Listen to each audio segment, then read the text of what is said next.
Therefore, what is cervical cancer? We have spoken about the cervix and we are talking about cancer. And another thing is that cancer can affect any part of the human body.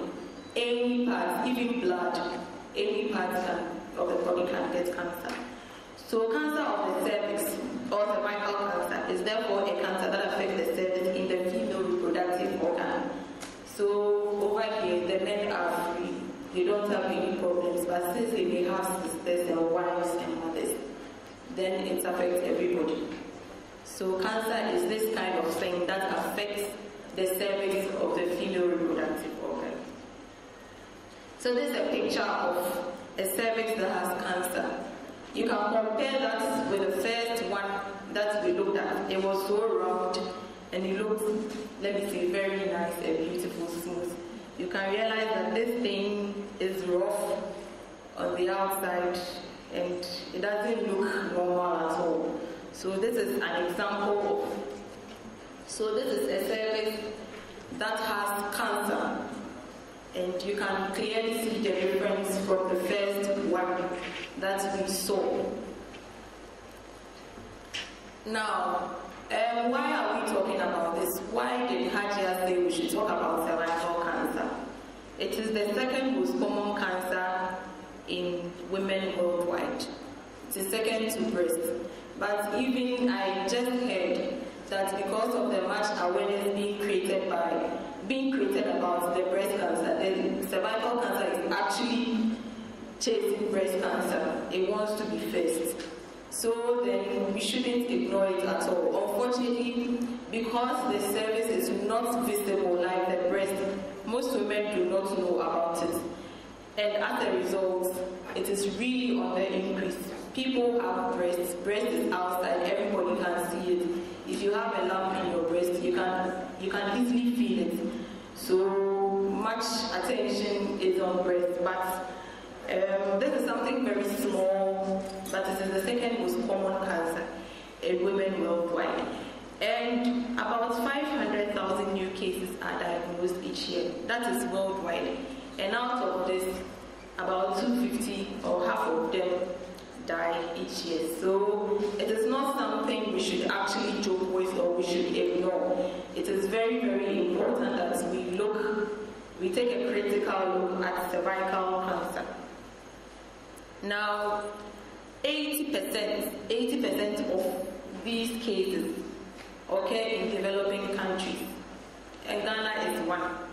Ghana is a developing country, so we can't play with it at all. 80%.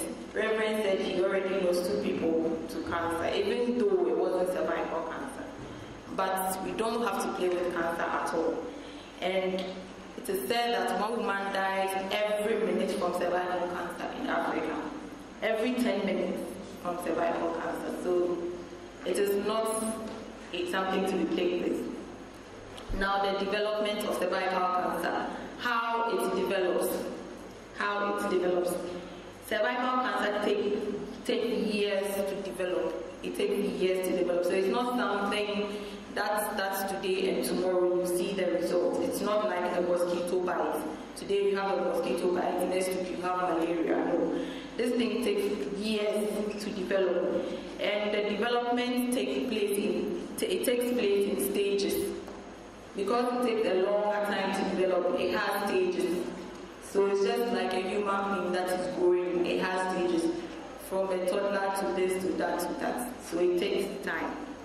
In each stage, there are changes that are called dysplasia or precancerous lesions that occur on the cervix. So in each stage of this cervical cancer, the changes are called dysplasia or precancerous lesions. So still at this stage, even when you potentially have cervical cancer, we can't say that you have it because it is precancerous. It is precancerous. It is yet to be cancer. So we can't say you have cervical cancer. And the stages are mild, moderate, and severe. So in the same order, if you have dysplasia, you first have mild. If you don't do anything about it, you may progress to moderate. And if you do not do anything about it, it may go to severe. And they are all precancerous. All precancerous. they are yet not cancer. They are all precancerous. Now, yes, the stages are precancerous. That the cells here have the potential to develop into cancer if left unchecked.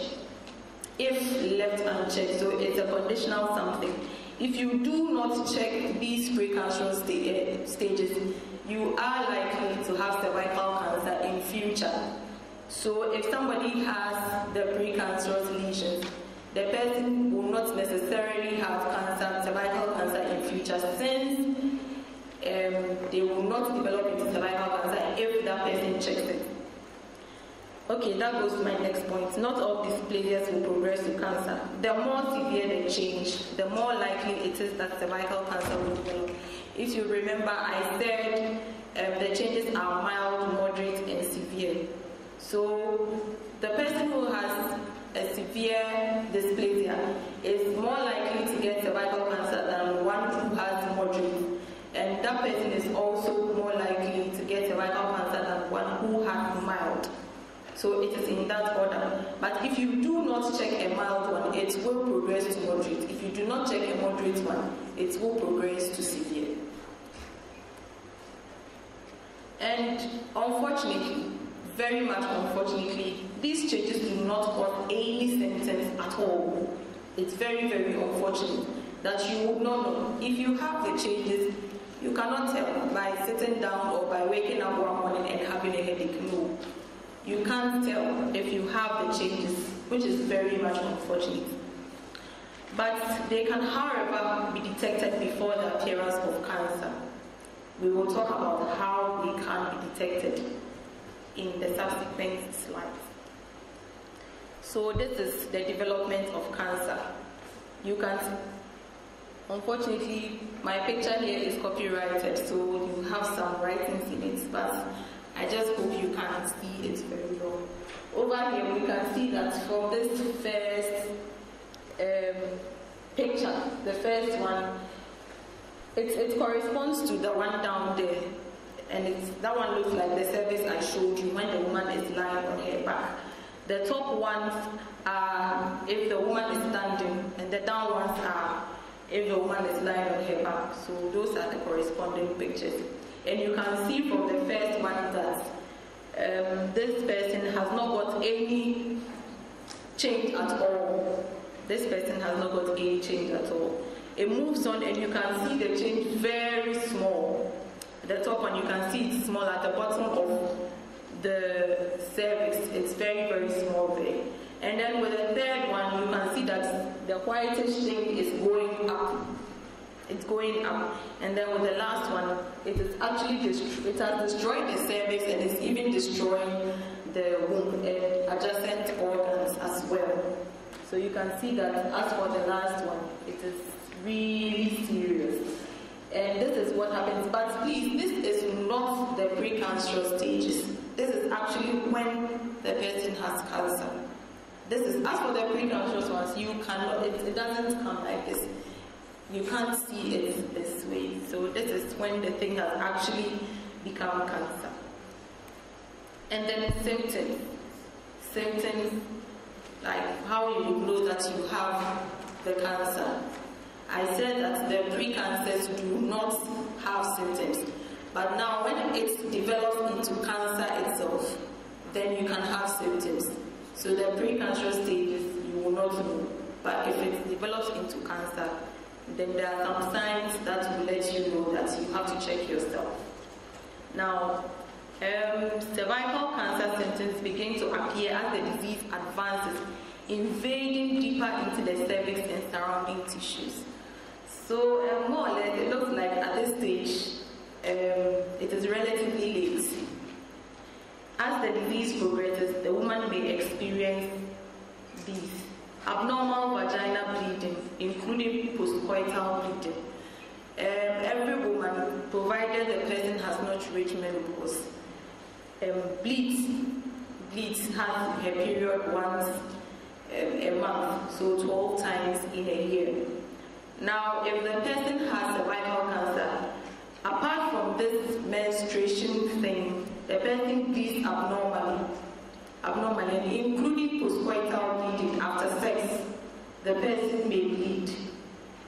Yes, the person may bleed after sex.